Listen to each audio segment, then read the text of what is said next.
Hello दोस्तों, नमस्कार। सभी को गुड मॉर्निंग, राधे राधे। स्वागत है आप सभी का अपने यूट्यूब चैनल साहित्य ज्ञान धारा में। आशा करती हूँ आप सभी लोग स्वस्थ होंगे एवं अपनी तैयारी में लगे होंगे। तो चलिए बिना किसी देरी के शुरू करते हैं आज की वीडियो। आज हम लोग पढ़ेंगे विभिन्न साहित्यकारों की दृष्टि से साहित्य के उद्देश्य के बारे में। सबसे पहले है आचार्य हजारी प्रसाद द्विवेदी। इनके अनुसार साहित्य का लक्ष्य मनुष्य जाति का हित है। दूसरा इनका क्या है, मैं साहित्य को मनुष्य की दृष्टि से देखने का पक्ष पाती हूँ। ये जो दूसरा वाला इनका कथन है ये बहुत ही ज़्यादा महत्वपूर्ण है। परीक्षा के दृष्टिकोण से ये पूछा भी जा चुका है पहले। फिर से देखेंगे क्या कहते हैं हजारी प्रसाद द्विवेदी। साहित्य का लक्ष्य मनुष्य जाति का हित है। और इनका दूसरा क्या है कथन, मैं साहित्य को मनुष्य की दृष्टि से देखने का पक्ष पाती हूँ। तो इसको कनेक्ट कैसे करेंगे, जो दूसरा इनका कथन है तो हजारों साल से क्या होता आया है, लोग क्या हुए हैं, हजारों साल से लोग पक्षपाती हो गए हैं। कोई निष्पक्ष रहना नहीं चाहता है ना, आज के टाइम में तो बिल्कुल भी नहीं। तो हजारों साल से पक्षपाती की बात कौन करेंगे, हजारी प्रसाद। तो इस प्रकार से इसको कनेक्ट कर लेंगे, आपको लंबे समय तक याद रहेगा। फिर है गोस्वामी तुलसीदास। स्वांत सुखाय को साहित्य का उद्देश्य मानते हैं। तुलसीदास स्वांत सुखाय को साहित्य का उद्देश्य मानते हैं। फिर है महावीर प्रसाद द्विवेदी। ज्ञान और मनोरंजन को साहित्य का उद्देश्य मानते हैं। तो जो महावीर लोग होते हैं, जो महान लोग होते हैं, वो क्या करते हैं, ज्ञान और मनोरंजन को साहित्य का उद्देश्य मानते हैं। तो सबको पता है कि महावीर स्वामी क्या करते थे, ज्ञान की बातें करते थे ना। तो इसको ऐसे कनेक्ट करेंगे, महावीर प्रसाद द्विवेदी क्या करेंगे, ज्ञान की बातें करेंगे। फिर हैं डॉक्टर नगेंद्र। डॉक्टर नगेंद्र के अनुसार देखेंगे आनंद और लोकमंगल को साहित्य का उद्देश्य मानते हैं, जिसमें सापेक्षिक मूल्य से आनंद को अधिक महत्व प्रदान करते हैं। फिर है आचार्य नंद दुलारे वाजपेयी। साहित्य का उद्देश्य आत्मानुभूति को मानते हैं। नंद दुलारे वाजपेयी क्या मानते हैं, साहित्य का उद्देश्य आत्मानुभूति को मानते हैं। उसके बाद है आपका डॉक्टर श्याम सुंदर दास। श्याम सुंदर दास के अनुसार साहित्य का उद्देश्य केवल मनुष्य के मस्तिष्क को संतुष्ट करना नहीं है, वह तो मनुष्य जीवन को अधिक सुखी और सुंदर बनाने की चेष्टा करता है। तो यहाँ पे क्या दिया गया है देखिए, अधिक सुखी और सुंदर। तो नाम में भी इनके है श्याम सुंदर और इनके कथन में भी क्या है, सुंदर है। इस प्रकार इसको कनेक्ट कर लेंगे। तो जो स्टेटमेंट है एक इसका है, श्याम सुंदर दास जी का है। प्रेमचंद के अनुसार चलिए इनको भी देख लेते हैं। इनका पहला कथन है, साहित्य का लक्ष्य केवल महफिल सजाना और मनोरंजन का सामान जुटाना नहीं है, वह देशभक्ति और राजनीति के पीछे चलने वाली सच्चाई भी नहीं, बल्कि उनके आगे मशाल दिखाई हुई चलने वाली सच्चाई है। तो यहाँ पे क्या दिया है, सच्चाई है। तो लोग क्या कहते हैं कि प्रेम में क्या होती है, सच्चाई होती है। हालांकि ऐसा होता नहीं है, बहुत कम ही होता है। तो आपको बस याद करने से मतलब है, कैसे भी याद हो जाए। तो इसको ऐसे कनेक्ट करेंगे, प्रेम में क्या होती है, सच्चाई होती है। तो इसको ऐसे कनेक्ट करेंगे। इनका अगला कथन है, साहित्य का आधार जीवन है, इसी नींव पर साहित्य की दीवार खड़ी होती है। साहित्य क्या है, साहित्य का आधार जीवन है, इसी नींव पर साहित्य की दीवार खड़ी होती है। तो इसको थोड़ा सा और बढ़ा लेंगे याद करने के लिए। साहित्य का आधार जीवन है और जीवन का आधार क्या है, प्रेम होता है। तो इसको इसलिए जोड़ेंगे ताकि याद हो जाए कि ये प्रेमचंद का कथन है। चलिए आगे देखेंगे। पुरुषोत्तम दास टंडन के अनुसार कविता सृष्टि का सौंदर्य है, कविता ही सृष्टि का सुख और कविता ही सृष्टि का जीवन प्राण है। अब हम देखेंगे साहित्य इतिहास क्या है। तो चलिए शुरू करते हैं। आचार्य रामचंद्र शुक्ल के अनुसार प्रत्येक देश का साहित्य वहाँ की जनता की चित्त वृत्तियों का संचित प्रतिबिंब होता है। तब यह निश्चित है कि जनता की चित्त वृत्तियों के परिवर्तन के साथ साथ साहित्य के स्वरूप में भी परिवर्तन होता चला जाता है। आदि से अंत तक इन्हीं चित्त वृत्तियों की परंपरा को परखते हुए साहित्य परंपरा के साथ उनका सामंजस्य दिखाना ही साहित्य का इतिहास कहलाता है। जनता की चित्तवृत्ति बहुत कुछ राजनीतिक, सामाजिक, सांप्रदायिक तथा धार्मिक परिस्थितियों के अनुसार होती है। तो यह जो कथन है, यह कथन है रामचंद्र शुक्ल जी का। तो इसको कैसे याद करेंगे? हालांकि इतना बड़ा स्टेटमेंट नहीं देगा तो आधा ही करके इसको ऐसे याद करेंगे, चित्त वृत्तियों का संचित प्रतिबिंब। चित्त वृत्तियों का संचित प्रतिबिंब, इसी से इसको कनेक्ट करेंगे कि यह कथन किसका हो सकता है? आचार्य रामचंद्र शुक्ल जी का। अब देखेंगे डॉक्टर नगेंद्र के अनुसार युग चेतना और साहित्य चेतना के समन्वय पर आधृत साहित्य के इतिहास के संश्लिष्ट स्वरूप को ही हमें स्वीकार करना चाहिए। तो इसको कैसे कनेक्ट करेंगे? यहाँ पर क्या दिया गया है? चेतना दिया है ना, युग चेतना और साहित्य चेतना। तो ये बताइए, जब किसी व्यक्ति को नाग काटता है तो उसमें क्या वो चेतन अवस्था में रहता है? नहीं रहता है ना, अचेतन अवस्था में होता है। उसकी चेतना क्या हो जाती है? वो चेतना शून्य हो जाता है। तो इस प्रकार से इसको याद करेंगे। डॉक्टर नगेंद्र का स्टेटमेंट है, यहाँ पे चेतना की बात हुई है, युग चेतना और साहित्य चेतना। तो ऐसे याद कर लेंगे, जब किसी को नाग डसता है तो क्या होता है? चेतना शून्य हो जाता है ना। तो चेतना की बात करेंगे डॉक्टर नगेंद्र। ईश्वर करे कि किसी के साथ ऐसा ना हो, काटे नहीं, बस हमें याद करना है। आगे है नलिन बिलोचन शर्मा के अनुसार साहित्य इतिहास भी अन्य प्रकार के इतिहासों की तरह कुछ विशिष्ट लेखकों और उनकी कृतियों का इतिहास ना होकर युग विशेष के लेखकों की कृति का इतिहास ही हो सकता है। ये किसके अनुसार है? नलिन बिलोचन शर्मा के अनुसार है।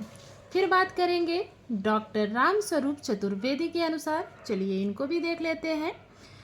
साहित्य के इतिहास का काम है कवि के कार्यों को उत्साहित। साहित्य के इतिहास का काम है कवि के कार्यों को साहित्य इतिहास की विकास प्रक्रिया में न्यायोचित दिखा सकना। ये है रामस्वरूप चतुर्वेदी के अनुसार। अब हम लोग देखेंगे हिंदी साहित्य के इतिहास की या फिर का सामग्री स्रोत। हिंदी साहित्य के इतिहास की सामग्री, या दूसरे शब्दों में कहें हिंदी साहित्य के इतिहास का स्रोत। तो चलिए देखते हैं। अंतः साक्ष्य और बाह्य साक्ष्य है। हिंदी साहित्य के इतिहास की सामग्री या स्रोत क्या है? अंतः साक्ष्य और बाह्य साक्ष्य। अब चलिए देखेंगे अंतः साक्ष्य सामग्री या स्रोत। इसमें क्या है? गोकुलनाथ कृत ग्रंथ। अब इनकी देख लेते हैं, इनका ग्रंथ कौन सा है? 84 वैष्णवन की वार्ता तथा 252 वैष्णवन की वार्ता। गोकुलनाथ जी अष्टछाप के संस्थापक या प्रवर्तक विट्ठलनाथ के पुत्र तथा पुष्टि मार्ग के संस्थापक वल्लभाचार्य के पौत्र थे। तो वल्लभाचार्य के पुत्र कौन थे? विट्ठलनाथ थे। और विट्ठलनाथ के पुत्र कौन थे? गोकुलनाथ थे। ये भी आप लोग याद रखेंगे। इस पुस्तक में बहुत ही अच्छे तरीके से सब कुछ जानकारी दी गई है, विस्तृत रूप से दी गई है, इसलिए यह पुस्तक अपने आप में अद्वितीय है। हालांकि सभी पुस्तकें अच्छी होती हैं, कोई भी पुस्तक खराब नहीं होती है, सभी पुस्तकें ज्ञान का भंडार होती हैं, बस उसको पढ़ने वालों को समझ में आना चाहिए। लेकिन इसमें जो है सरल शब्दों में बहुत ही ज़्यादा जानकारी दी गई है। अब देखेंगे विवरण। किसके बारे में? 84 वैष्णवन की वार्ता तथा 200 वैष्णवन की वार्ता के बारे में विस्तार से देखेंगे। तो चलिए देखते हैं। पुष्टि मार्ग में दीक्षित वैष्णव भक्तों की जीवनी पर प्रकाश। 84 वैष्णवन की वार्ता में वल्लभाचार्य के 84 शिष्यों के बारे में जानकारी का स्रोत मिलता है। 252 वैष्णवन की वार्ता में विट्ठलनाथ के 252 शिष्यों के बारे में जानकारी का स्रोत मिलता है। तो विट्ठलनाथ किसके पुत्र थे? वल्लभाचार्य के थे। और विट्ठलनाथ के पुत्र कौन थे? तो गोकुलनाथ थे। याद रखेंगे पिता पुत्र के बारे में। उसके बाद है अष्टछाप के कवियों की जानकारी का स्रोत। इसमें दासी झपटी बाई की भक्ति को भी सराहा गया है। अब देखेंगे नाभादास कृत ग्रंथ भक्तमाल। नाभादास कृत ग्रंथ कौन सा है? भक्तमाल है। और भक्तमाल से संबंधित जानकारी भी देख लेते हैं। नाभादास को अग्रदास का शिष्य बताया गया है। नाभादास को किसका शिष्य माना जाता है? अग्रदास का माना जाता है। कुछ स्रोतों में इन्हें कृष्णदास पयहारी के प्रिय शिष्यों में गिना जाता है। ये राम भक्त कवि हैं। राम कुमार वर्मा के अनुसार नाभादास का वास्तविक नाम नारायण दास था। तो बहुत ही महत्वपूर्ण है। जितनी भी जानकारी इसमें दी गई है, बार बार कह रही हूँ कि बहुत ही अच्छी जानकारी दी गई है। आप लोग इस पुस्तक का पूरा अध्ययन जरूर कीजिए। जिसके पास पुस्तक है वो अपनी पुस्तक से ज़रूर पढ़ें, और जिसके पास पुस्तक नहीं है वो वीडियो को 2 से 3 बार ज़रूर देखें ताकि अच्छे से आपको याद आ जाए। फिर है विवरण। किसके संदर्भ में? भक्तमाल के संदर्भ में। तो चलिए भक्तमाल से संबंधित कुछ विशेष जानकारी देख लेते हैं। लगभग 316 छप्पे छंदों में 200 भक्तों का विवरण है। इस ग्रंथ में सामान्यतः प्रत्येक भक्त के लिए एक छप्पय प्रयुक्त है जो उनकी विशेषताओं को व्यक्त करता है। इसी ग्रंथ में गोस्वामी तुलसीदास को भक्ति काल का सुमेरु तथा कलिकाल का वाल्मीकि कहा गया है। वेरी वेरी मोस्ट इम्पॉर्टेंट है, इसको ज़रूर याद रखेंगे। भक्ति काल का सुमेरु तथा कलिकाल का वाल्मीकि किसे कहा जाता है? तो ये कहा जाता है तुलसीदास जी को। इसको ज़रूर याद रखेंगे, मोस्ट इम्पॉर्टेंट है। और कहा किस ग्रंथ में गया है? तो भक्तमाल में कहा गया है। और भक्तमाल रचना किसकी है? नाभादास की। तो ये 2 लाइन से आपके 4 प्रश्न बन सकते हैं बहुत आराम से। अगला तथ्य है कबीर के विषय में कहा गया है, कबीर कान राखी नहीं वर्ण आश्रम खड रसनी। मीराबाई के विषय में कहा गया है, निरंकुश अति निडर रसिक जस रसना गायो। इनके बारे में दूसरा कथन है, लोक लाज कुल श्रृंखला तजमीरा गिरिधर भजी सदृश गोपिका प्रेम प्रगट कल जुग ही दिखायो। तो दोनों ही इनके विषय में कहा गया है। किसके? मीराबाई के विषय में। और दोनों ही बहुत ही महत्वपूर्ण है। आगे है, इस ग्रंथ में गोरखनाथ, नामदेव, ज्ञानेश्वर, कबीरदास, बाबा फरीद, रैदास, नरसिंह मेहता, हरिदास आदि के जिक्र किए गए हैं। तो भक्तमाल किसकी रचना है? नाभादास की है। नाभादास के गुरु कौन माने जाते हैं? अग्रदास माने जाते हैं। और कुछ स्रोतों के अनुसार इनके गुरु कृष्णदास पयहारी माने जाते हैं। रामकुमार वर्मा के अनुसार जो नाभादास थे उनका वास्तविक नाम नारायण दास था। तो जो भी प्रश्न महत्वपूर्ण बनने जैसे हैं उसको आप लोग ज़रूर ध्यान में रखिएगा। वैसे तो इसमें सभी बातें बहुत ही महत्वपूर्ण हैं और बहुत ही स्पष्टतया दी गई हैं। आगे देखेंगे ध्रुवदास रचित ग्रंथ भक्त नामावली। अभी हम लोगों ने पढ़ा भक्तमाल, भक्तमाल नाभादास का था। अब हम लोग पढ़ेंगे भक्त नामावली। भक्त नामावली ध्रुवदास की रचना है। इन्होंने जटिल एवं दुर्बोध तत्वों को समझाने के लिए वचनिका या फिर गद्य वार्ता का प्रयोग किया है।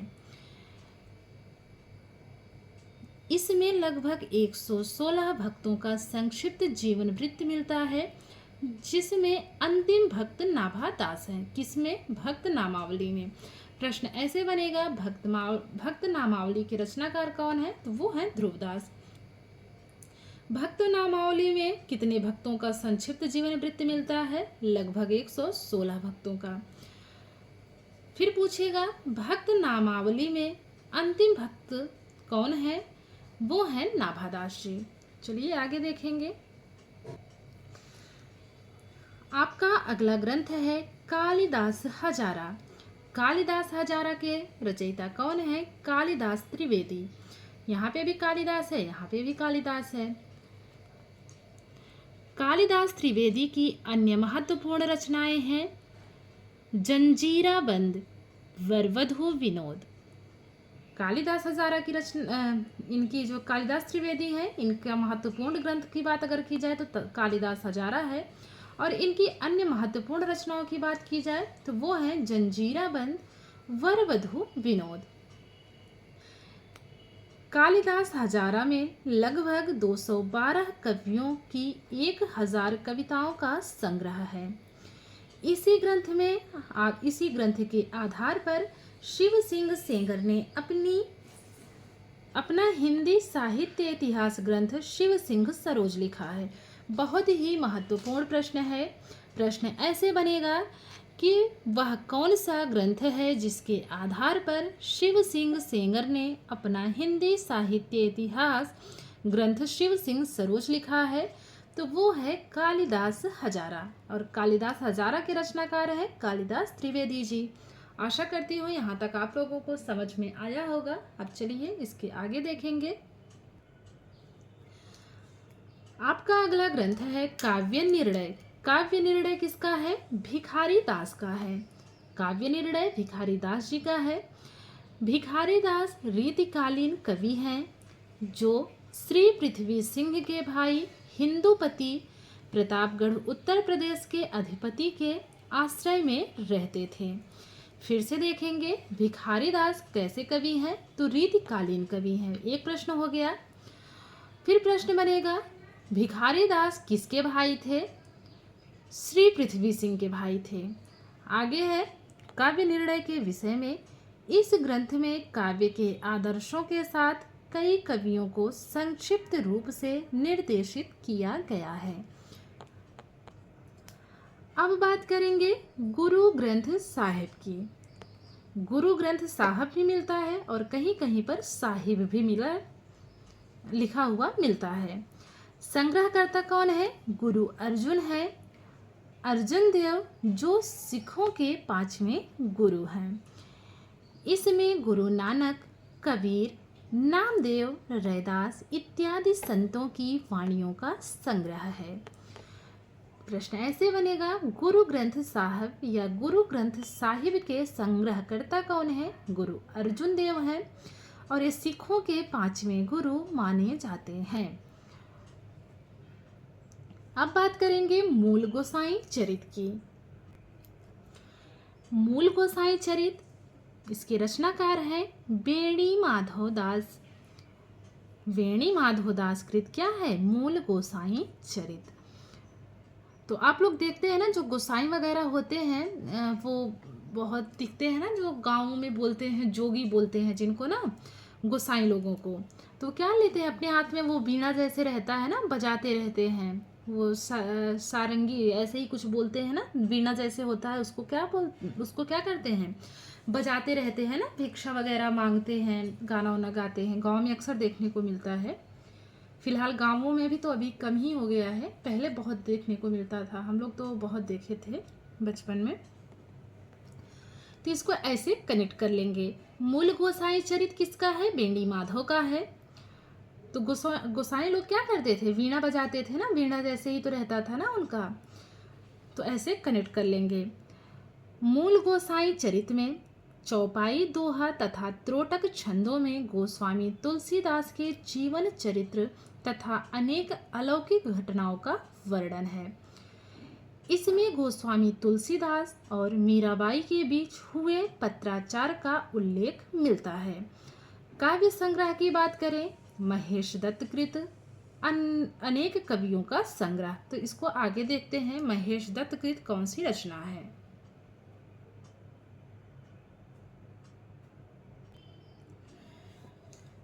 तो वो है कविमाला। कविमाला, इसमें क्या है, तुलसी हरिराय कृत ग्रंथ है। ये रामचरितमानस के रचयिता तुलसीदास से भिन्न है। कविमाला किसका है, हरिराय का है। ये जो तुलसी है, तुलसी कवि, इनका ही नाम क्या था, हरिराय था। तो ये तुलसी अलग हैं, वो तुलसी नहीं है, ये दूसरे तुलसी हैं, रामचरितमानस वाले नहीं हैं। इस ग्रंथ में लगभग 74 कवियों की कविताओं का संग्रह है। कविमाला एक और है, बहुत ही बढ़िया पुस्तक है, उसमें 200 से ज़्यादा कवियों के बारे में दिया गया है। उसमें तथ्यात्मक जानकारी, उनकी महत्वपूर्ण रचनाओं के बारे में दिया गया है। और उस पुस्तक में जितनी भी जानकारियाँ थी सब YouTube पर आप लोग देखेंगे, मेरे चैनल पर उसमें अपलोड कर दी गई है। जिसको भी देखना हो वो लोग देख सकते हैं। यकीन मानिए आप लोगों को वो ज़रूर पसंद आएगा अगर आप लोग पूरा वीडियो देखेंगे तो फिर से देखेंगे। कविमाला किसकी है, तुलसी की है, और इन्हीं का क्या नाम मिलता है, हरिराय मिलता है। और कविमाला में लगभग 74 कवियों की कविताओं का संग्रह मिलता है। अब देखेंगे कवि नामावली। कवि नामावली सूदन कृत ग्रंथ माना जाता है। तो ये किसकी रचना है, सूदन की है। कवि नामावली सूदन की रचना है। सुजान चरित इनकी एक अन्य महत्वपूर्ण कृति मानी जाती है। सा से सूदन, सा से सुजान। तो सुजान चरित किसका है, सूदन कवि का है। कवि नामावली यह भी सूदन का है। कवि नामावली, इसमें 10 कवियों के द्वारा कवियों का नाम बताकर उन्हें प्रणाम किया गया है। कवि नामावली में क्या किया गया है, इसमें 10 कवियों के द्वारा इसमें 10 कवित्वों के द्वारा कवियों का नाम बताकर उन्हें प्रणाम किया गया है। चलिए देखते हैं अगली रचना। अगली रचना है सतकवि गिरा विलास। रचना किसकी है, बलदेव की है। बलदेव कवि की रचना क्या है, सतकवि गिरा विलास। इस ग्रंथ में 17 कवियों के काव्यों का संग्रह है। केशव, मतीराम, चिंतामणि तथा बिहारी को प्रमुखतः स्थान दिया गया है।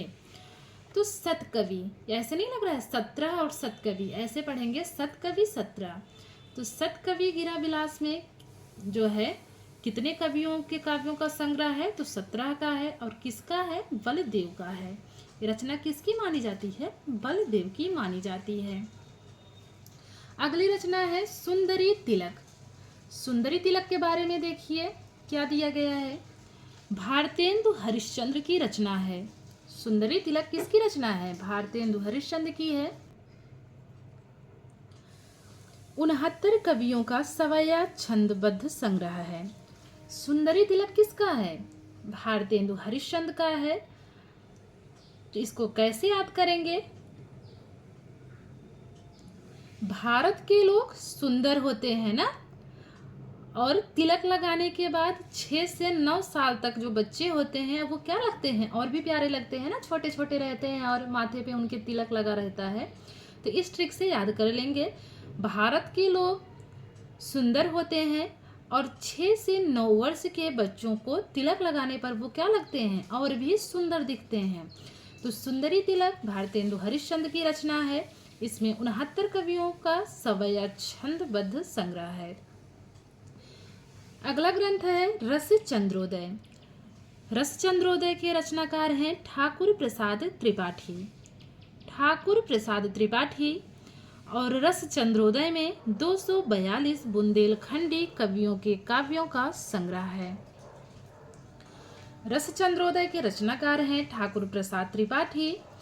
इसमें 242 बुंदेलखंडी कवियों के काव्यों का संग्रह है। कौन सा? रस चंद्रोदय।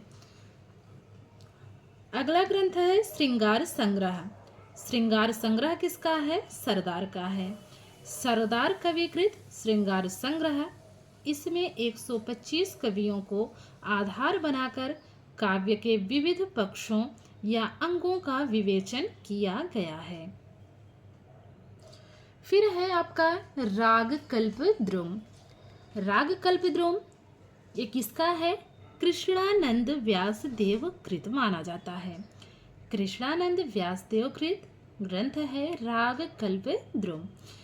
इसमें 200 से अधिक कृष्णोपासक कवियों के काव्यों का संग्रह है। अगला ग्रंथ है दिग्विजय भूषण। दिग्विजय भूषण किसका है? गोकुल प्रसाद की रचना मानी जाती है। इसमें 192 कवियों के काव्यों का संग्रह है।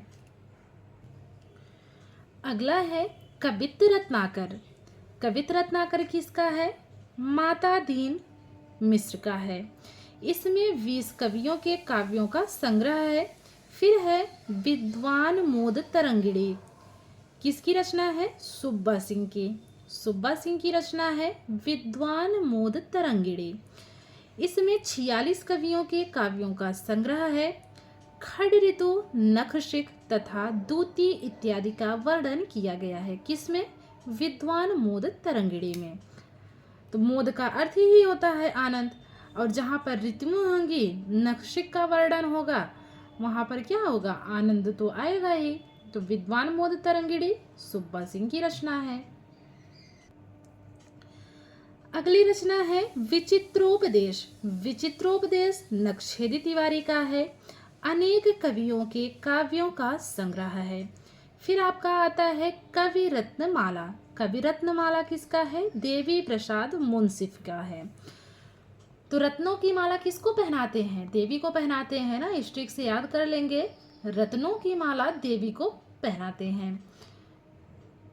जीवनी सहित 108 राजपूताने राजस्थानी कवियों के काव्यों का संग्रह माना जाता है। कौन सा? कवि रत्न माला। आगे देखेंगे सिलेक्शन फ्रॉम हिंदी लिटरेचर। ये रचना है लाला सीताराम की। फिर से देखेंगे सिलेक्शन फ्रॉम हिंदी लिटरेचर, लाला सीताराम का है। अब आप ही लोग बताइए कि जिसका कल्याण खुद भगवान करें, सीताराम करें, तो उसका क्या होगा? सिलेक्शन तो पक्का ही है ना उसका। तो ऐसे कनेक्ट कर लेंगे। सिलेक्शन किसके द्वारा मिलेगा? सीताराम के द्वारा मिलेगा। अब चलिए इस ग्रंथ के बारे में देखते हैं। अनेक साहित्यिक कवियों की आलोचना तथा उनके काव्यों का संग्रह माना जाता है।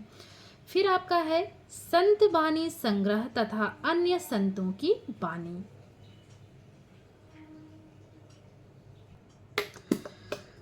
तो चलिए देखते हैं अधमकृत। 24 संतों के जीवन चरित सहित उनके काव्यों का संग्रह है। ये एक ग्रंथ है। ऐसे लग रहा है ना कि कोई जैसे हेडिंग दी गई हो, कुछ इसके अंतर्गत बहुत ही ज़्यादा लोगों को शामिल किया गया होगा। पढ़ने के हिसाब से ऐसे लग रहा है ना, लेकिन एक ग्रंथ का नाम है और ये किसकी है? अधम की है। संत बानी संग्रह तथा अन्य संतों की बानी। तो जो लोग संतों की वाणी नहीं सुनते हैं या फिर उनके संग्रह जो रहता है उसका अध्ययन नहीं करते हैं, वो ऐसे लोग क्या होते हैं? अधम होते हैं ना। जो संत बाणी संग्रह का ध्यान नहीं रखते, नहीं पढ़ते, जो संतों की वाणी का ध्यान नहीं रखते, वो लोग क्या होते हैं? अधम होते हैं। तो ऐसे इसको ट्रिक के माध्यम से कनेक्ट करेंगे। इसमें 24 संतों के जीवन चरित सहित उनके काव्यों का संग्रह है। अगले है आपका शिव सिंह सरोज। शिव सिंह सरोज किसकी रचना है? शिव सिंह सेंगर की है। ये बहुत ही महत्वपूर्ण भी है, परीक्षा में इससे बहुत सारे प्रश्न पूछे जाते हैं। शिव सिंह सेंगर ने पुष्य या पुंड नामक कवि को हिंदी का प्रथम कवि माना है। वेरी मोस्ट इम्पॉर्टेंट है। प्रश्न बनता है कि शिव सिंह सेंगर ने हिंदी का प्रथम कवि किसे माना है? पुष्य या पुंड को माना है। इस ग्रंथ में काल विभाजन का अभाव है, अतः इसे साहित्य इतिहास स्रोत के ग्रंथों में विशिष्ट स्थान दिया गया। अब देखेंगे शिव सिंह सरोज के अंतर्गत महत्वपूर्ण बातों के बारे में। 1878 ईस्वी में प्रकाशित हुआ। इसमें लगभग 1000 कवियों और कुल पूछा जाए तो 838 तथा उनकी कविताओं का संग्रह है। लगभग कितने कवियों का इसमें वर्णन मिलता है? 1000, और कुल पूछा जाए, अगर सही जानकारी, सही आंकड़ा पूछा जाए तो 838।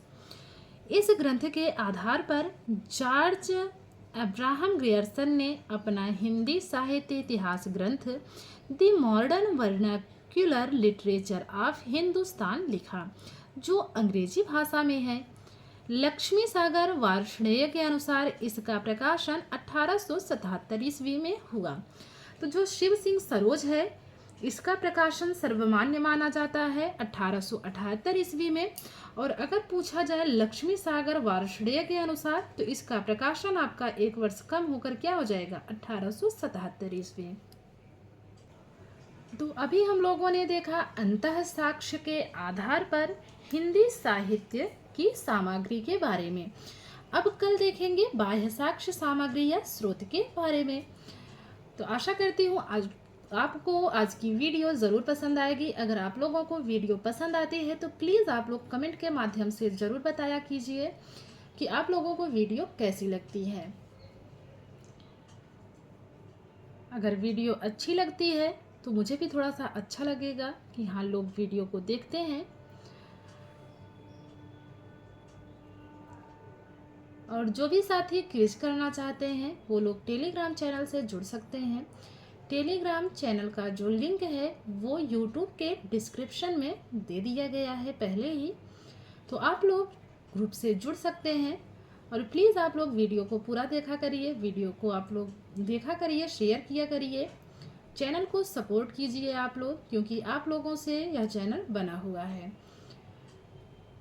आप लोग हैं तो चैनल है। तो ठीक है, मिलते हैं नेक्स्ट वीडियो में। तब तक के लिए सभी को नमस्कार। जय श्री राधे कृष्णा।